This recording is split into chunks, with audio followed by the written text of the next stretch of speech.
Bismillahirrahmanirrahim. Assalamualaikum warahmatullahi wabarakatuh. Alhamdulillahirabbil alamin alladzi ahyana ba'dama amatana wa ilaihi nusyur. Asyhadu an la ilaha illallah wahdahu la syarikalah wa asyhadu anna Muhammadan abduhu wa rasuluh sallallahu alaihi wasallam la nabiyya ba'dah. Faqala Allah Ta'ala fil Qur'anil Karim. A'udzu billahi minasy syaithanir rajim. Bismillahirrahmanirrahim. Falamma balagha ma'ahu as-sa'ya qala ya bunayya inni ara fil manami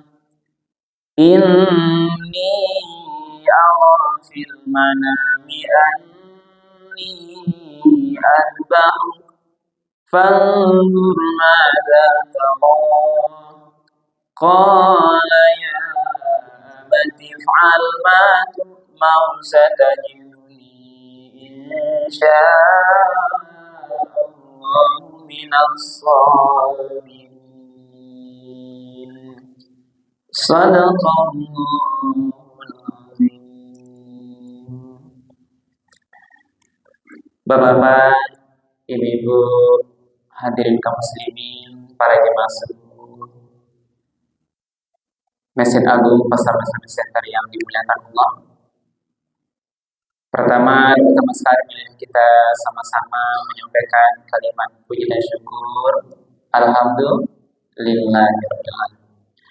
Segala puji bagi Allah Tuhan semesta alam, karena pada subuh yang penuh berkah ini kita bersama-sama bisa hadir melaksanakan ibadah salat subuh kita secara berjamaah. Alhamdulillah kita semua dalam keadaan sehat walafiat, masih diberikan kesehatan oleh Allah, diberikan kesempatan, diberikan kemudahan sehingga kita bisa lancar melaksanakan ibadah pada subuh hari ini. Kita berdoa ibu dan bapak, mudah-mudahan seluruh rangkaian ibadah subuh kita dengan niat ikhlas dari rumah diterima dan dibalas oleh Allah Subhanahu wa taala dengan pahala yang berlipat ganda. Amin ya rabbal alamin. Kemudian salawat dan salam kita doakan kepada Allah, semoga disampaikan kepada Nabi kita Nabi Muhammad sallallahu alaihi wasallam. Allahumma shalli ala sayyidina Muhammad wa ala ali sayyidina Muhammad. Rasulullah telah membawa umat manusia ini dari zaman jahiliyah kepada zaman yang mengenal Islam. Kemudian Rasul juga sudah meninggalkan dua pedoman hidup yang akan menyelamatkan kita dari kehidupan dunia yang sementara ini sampai nanti kehidupan yang kekal abadi di akhirat kelak. Itulah Al-Quran dan Sunnahnya. Karena itu ibu dan bapak, mari kita selalu istiqamah, berusaha sungguh-sungguh untuk terus menjadikan Al-Quran dan Sunnah Rasul itu betul-betul sebagai pedoman hidup kita. Apapun yang kita lakukan, dimanapun kita kerjakan, kapanpun waktunya, jangan sampai Al-Quran dan Sunnah Rasul itu terlepas dari pandang kita. Kenapa ibu dan bapak? Karena pada saat kita tinggalkan Al-Quran dan Sunnah Rasul itu, maka di saat yang sama kita pasti tersesat menjalani kehidupan dunia ini. Bapak-bapak dan ibu para jemaah yang dimuliakan Allah, pada subuh yang penuh berkah ini, kajian tausiah kita judulnya adalah hikmah ibadah kurban. Sekitar 1,5 bulan lagi Bapak, kita akan masuk hari raya haji, hari raya yang akbar. Hari raya ada dua, Idul Fitri dan Idul Adha. Yang hari raya akbar yang gadang itu sebenarnya Bapak adalah hari raya haji. Maka bagi kita yang sempat, yang diberi kelapangan rezeki, yang diberi kemampuan, ada panggilan oleh Allah, insya Allah akan berangkat haji tahun ini. Jadi benar apa yang sudah dapat panggilan, sudah manasik, kemarin sudah terakhir di kabupaten, kita doakan mudah-mudahan selamat, panjang umurnya, nanti bisa menunaikan ibadah haji, selamat kembali sampai pulang dan mendapatkan haji yang mabrur. Amin ya rabbal alamin. Terus bagi kita yang tidak mendapat panggilan tahun ini, ada ibadah yang mulia, yang besar yang bisa kita lakukan di tanah air, yang bisa kerajaan ditampek masing-masing. Itulah namanya ibadah kurban, penyembelihan kurban. Nah, ini sengaja di awal-awal mungkin kita bahas beberapa agar nanti kita termotivasi. Walaupun ibu bapak mungkin sudah punya ilmunya tentang kurban, tapi ini perlu kami ingatkan, kita sama mengingatkan agar termotivasi nanti, sehingga kita makin banyak yang mau melaksanakan ibadah yang cukup mulia ini. Inilah ibadah kurban. Banyak hikmahnya. Ibadah mulai digunakan. Kita lanjutkan stressing bagaimana secara sosialnya ibu bapak, tapi kita akan sampaikan secara menyeluruh. Di antara beberapa hikmah, yang pertama ibu bapak, ibadah kurban itu kebaikan pahalanya itu ada di setiap helai bulunya. Ketika Nabi pernah ditanya oleh sahabat, wahai ya Rasulullah, tolong sampaikan apa itu ibadah kurban. Lalu Nabi jawab, ibadah kurban adalah sunnah bapakmu. Itulah Nabi Ibrahim. Bara gadang palunya ya Rasul. Di dalam setiap helai rambut hewan kurban itu ada satu pahala kebaikan. Ibu bisa menghitung bara banyak rambut kambing yang buat atau rambut jamin ini buat? Ada pernah mencoba observasi menghitung kan? Tidak ada gitu. Jadi sehelai rambut kepala kurban itu dihitung per helai, ada kebaikannya. Satu rambut, satu pahala. Tapi sahabat tidak puas. Bagaimana ya Rasul? Bulu-bulu yang ada di badannya, di kakinya, di lengannya. Lalu Rasul jawab, setiap helai bulu yang ada di badan seluruh hewan kurban itu ada satu kebaikan. Jadi tidak rambut saja berapa? Jadi bara helai seluruh badan yang ada, helai bulu-bulu yang ada di hewan kurban itu dihitung satu kebaikan. Luar biasa. Itu baru satu hikmah ibadah kurban. Lalu yang kedua apa lagi? Yang kedua, berkurban itu merupakan ciri khas keislaman seseorang. Salah satu tanda beda orang muslim, orang Islam dengan yang lain, itu berkurban. Maka ada satu hadis yang masyhur yang dengar ibu bapak. Siapa yang memiliki kelapangan rezeki, man kana lahu sa'at falam yudahi wala yaqrabanna musallana.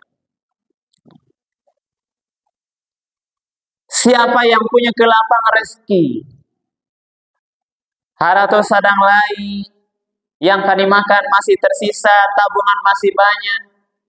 Apalagi bapak pegawai baru siap terima gaji, gitu kan? Macam-macam itu. Bagi yang punya kelapangan, sangat ada. Tapi dia tidak berkurban, tidak ada rasa panggilan, cuek, apalah kurban, merasa tidak peduli. Maka apa kata Rasul? Fala, janganlah dia itu yaqrabanna musalla. Jangan dia sampai mendekati tempat sholat. Artinya Rasul tidak suka, tidak berkenan. Jangan sama lain. Artinya pailah ke situ, ke tempat lain. Ini menakan marah Rasul. Karena inilah menandakan ciri khas sebagai orang Islam. Dia melaksanakan ibadah kurban. Itu dua ibadah. Lalu hikmah yang ketiga, ibadah kurban ini adalah ibadah yang paling dicintai oleh Allah Subhanahu wa Ta'ala. Tidak ada amalan ibadah yang paling Allah cintai, Allah sukai di hari raya kurban selain daripada menyembelih hewan kurban. Ketahuilah, sesungguhnya pahala hewan kurban, penyembelihan kurban itu akan segera langsung diterima Allah dengan gambaran ini, deskripsi. Seandainya ketika disembelih hewan kurban itu keluar darahnya, belum darah itu lagi menetes di bumi di mana kurban itu disembelih, pahalanya sudah langsung diterima oleh Allah. Capek, begitu cepat diterima Allah. Tapi ingat, ikhlaskanlah dalam kurban. Ini penting. Maka kita harus, ibu bapak nanti yang punya kelapangan rezeki yang berkurban, yang pertama tanam di hati harus ikhlas. Lillahi ta'ala. Karena dalam ayat lagi disampaikan ibu bapak, bahwasanya yang sampai kepada Allah itu bukanlah daging kurban, bukanlah darahnya, bukanlah dagingnya, tetapi ketakwaan kita. Ini dalam surat juga ayat dikatakan, surat Al-Had ayat yang lain gitu kan. La yanalallaha luhumuha wala dima'uha walakin yanalu taqwa minkum.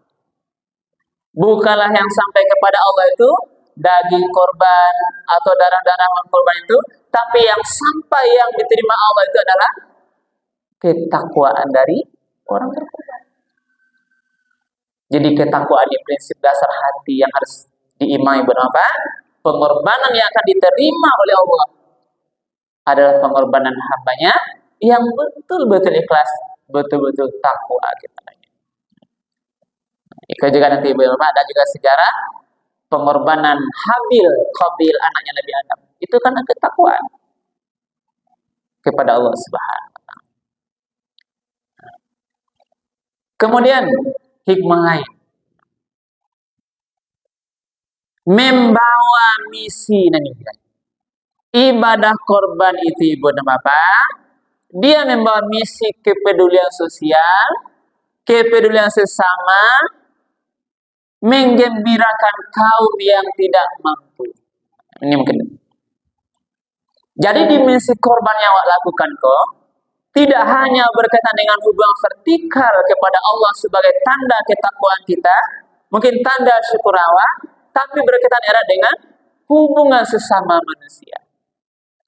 Kalau ibu dan bapak yang mungkin punya kelapangan rezeki, ajo awak makan daging korban. Setiap minggu ke pasar, sama daging ke daging tadi, ya bu? Iya bu? Iya enggak bu? Nah, mungkin aco.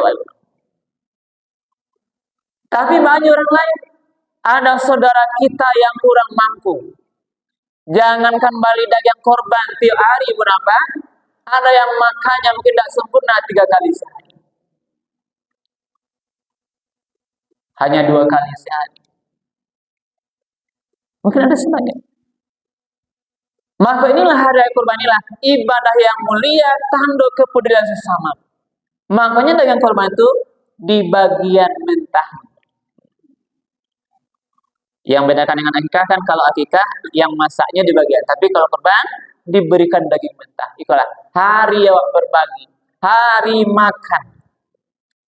Karena juga sebuah sampaikan, hari raya kurban itu adalah harinya untuk makan, untuk minum, untuk zikir kepada Allah. Ya, di Sahih Muslim. Sama merasa ba'alamaknya dengan korban. Orang-orang tak mampu yang tak pernah yang jarang makan daging korban, ikulah harinya bahagia. Dapat lo makan basang, yo lama rasa daging korban tuh. Makan daging, bangga. Apalagi di kampung-kampuang. Karena itu juga Ibu Bapak disarankan nanti bagi yang berlebih awak di kota besar kok Ibu Bapak banyak korban awak, ini pengurus dianjurkan cari tempat yang kampung-kampung yang tidak ada pernah korban di sana. Anta enggak sih kedua ikut jadi ke situ. Itu lebih bermanfaat.